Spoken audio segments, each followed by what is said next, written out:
Český freerider, ktorý by nám mal predviesť podobnú líniu a podobný výber trate ako jeho polský kolega Filip Matejko. Čiže Michala Procházku z Českej republiky uvidíme z nášho pohľadu public area from the left side, OK? Thank you very much. Už ide, naľavo. A už ho aj tam vidíme. V strede. Lape si to zobral takou strednou cestičkou z tej ľavej strany. Verme, že sa z toho vyseká. Tam to nie je úplne také jednoduché.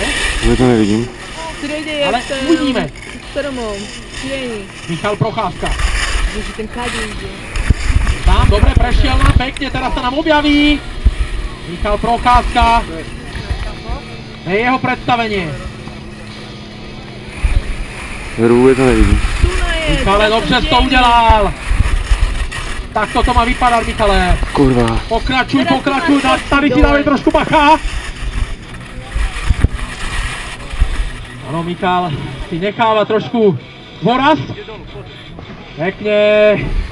Opatrný dropíček. Malé zahranenie.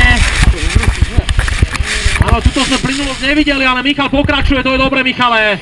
Zarovnáme to, Michalku. A to máme taký za sebou, zatleskáme, ďakujem.